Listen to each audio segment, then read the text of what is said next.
আসসালামু আলাইকুম গাইস, কেমন আছেন সবাই? সবাইকে শুভ সকাল। আজকে যে এলাকাটায় শুটিং করতে এসেছি দর্শক, একটু বিধ্বস্ত, কারণ গতকাল প্রচন্ড কালবৈশাখী তুফান হয়েছে। তো দেখেন সবাই খাচ্ছে। হ্যাঁ, আরজু কয়টা সিঙ্গারা খাচ্ছ? আমাদের জন্য একটাই যথেষ্ট। না, এটা তো না রে ভাই, 10টা খাইছি আর এটা নিয়ে 11টা চলতেছে। আরজু সিঙ্গারা খাচ্ছ? হ্যাঁ ভাই, কয়টা খাইলা? এই নিয়ে 11টা। হ্যাঁ, দর্শক বুঝতে পারছেন, আজকে ডিম খাও নাই? বলো কি, 70টা ডিম। 70টা ডিম খেয়েছো? 10টা বেড়েছে। প্রতিদিন 10টা করে বাড়াচ্ছ? হ্যাঁ। বডিটা দেখি আগাচ্ছে, ইমপ্রুভ হয়েছে কিনা দর্শকদের একটু দেখাও। দেখ বডি। এই যে বলো যে কেউ আমার সাথে টাচ লাগলে ভাঙ্গা চুরা একবার আর বড় ভাই মোসায়া ফালায় দিব। হ্যাঁ, আর যে বডিটা দেখি একটু। কেউ আমাকে টাচ লাগলে বাইঙ্গা পুরো মস্কাই দিমু। দেখছেন দর্শক, খুব সাবধান, আরজুর সামনে যাবেন না। এই জুনিয়র সাকিব কি করছেন আপনি? এই তো এই দর্শক দেখতে পাচ্ছেন সিঙ্গারা খাচ্ছি। অলরেডি আমারও 4টা চলছে এটা নিয়ে।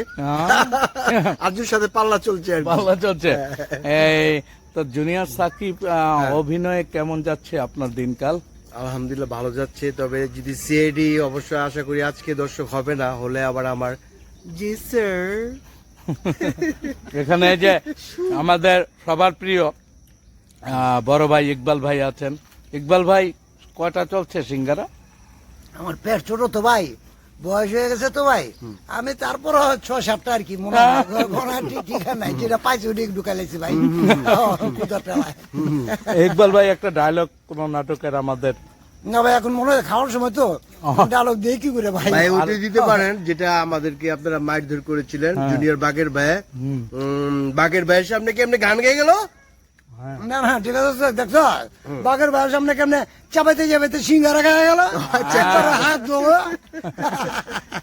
দর্শক, এই যে পিছনে আবার উনি হাসছিলেন। আপু, কি অবস্থা? জি, আল্লাহর রহমতে ভালোই আছি। কেমন ভালো আছেন? খুব ভালো। তো এক লাইন গান হবে নাকি? এখন তো খেতে সিঙ্গারা খেতে। খাচ্ছি, হ্যাঁ, খেতে খেতে কি গান বলতে পারি বলেন? খাও দাও ফুর্তি করো, আগামীকাল বাঁচবে কিনা বলতে পারো। আগামী মস্ত বড় এই খাও দাও ফুর্তি করো, আগামীকাল বাঁচবে কিনা বলতে পারো। এই দুনিয়াটা মস্ত বড়। দর্শক, শুটিং স্পটে চলে এসেছি, অসাধারণ আড্ডা দেখতে পাচ্ছেন। একটু হালকা নাস্তা করে নিচ্ছি, তারপর আমাদের শুটিং এর কাজগুলো শুরু করব। আমরা চেষ্টা করব আপনাদের অসাধারণ কিছু নাটক আজকে উপহার দিতে, আজকে শুট করতে। তো সবাই ভালো থাকবেন, ধন্যবাদ সবাইকে। শুটিং এর কাজ শুরু হবে এই মুহূর্তে। তো আমি বিদায় নিচ্ছি, আবারও দেখা হবে আপনাদের সাথে।